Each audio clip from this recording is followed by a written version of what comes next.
American photographer Dorothea Lange captured the human condition with unflinching truth and a perspective different than most.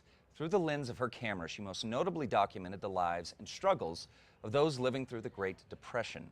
Arguably, her most famous work is The Migrant Mother. But tonight, PBS premieres American Masters, Dorothea Lange, Grab a Hunk of Lightning, which will introduce us to the larger scope of this artist's work. Joining us now is the award-winning cinematographer and filmmaker Diana Taylor, who I have to mention is Dorothea's granddaughter. That's correct. Thank you for coming in. Real thanks. pleasure to meet you, Diana. So the first question, you are an award-winning cinematographer, filmmaker. Yeah. Why did you choose to do a documentary about your grandmother? Well, I felt that everyone knew this image, Migrant Mother, but no one knew the woman behind that image. And I felt that the decades of the work that she did do are also unknown and really extraordinary. So starting in the 20s and going all the way through to the 60s, even environmental work. So I wanted people to know about that. Yeah, now one thing that's interesting, you live in Santa Fe, is that right? I do. Okay. Of course, Migrant Mother, a very famous photo of hers. What's not so famous, however, is her series that she did about New Mexico and in New Mexico. In New Mexico. So tell us about that series and what it means to you, because I know that her work really is the cause of your career and why you became a filmmaker and cinematographer.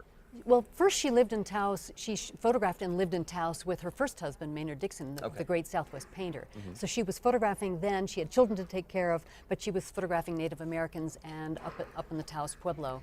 Later in 1935, she actually was married in Albuquerque to my grandfather and was photographing as she passed through the state. She was photographing in the southern states too, and she photographed in the Bosque del Apache, in Pie Town, all of the sort of the southern corridor of the state, and those photographs are very beautiful and very intimate and really feature our state. Yeah, and you know, and I think what's beautiful about your grandmother's work is, you know, in this day and age, we live with Photoshop, we live with, you know, After Effects, all of these things that can alter the original image. Your grandmother was really interested in capturing the truth and the essence of these people, especially through the Great Depression.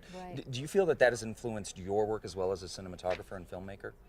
Yeah, in fact, I kept this film very formal based on that. I decided I wasn't going to use fancy graphics, that I wasn't going to use incredible animation, that I decided to keep it very, very formal. And in terms of my own work, yes, I sort of have a classical style. Yeah. So now you said that she started as a portrait photographer. She had a studio out in San Francisco.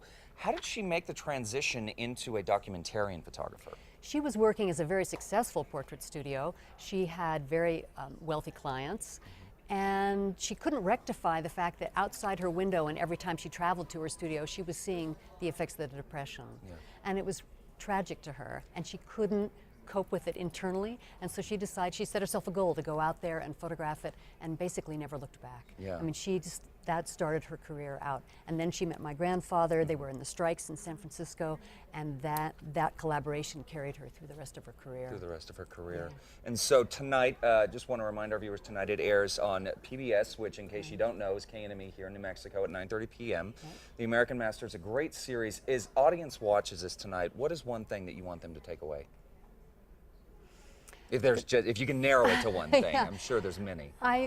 I think the courage of doing what you need to do, doing what you want to do, being moved to do that, and also that history is relevant today, that what she was seeing is relevant today. And it's a juicy story, it's also a love story. So, fantastic. Diana, thank you so much. Such a pleasure to meet you. Thank you so much. Again tonight, 9:30 p.m. on KNME, American Masters, Dorothea Lange. Grab a Hunk of Lightning. What a great title, That's too. right. Thank you so much. She did. Yeah, I bet. All right.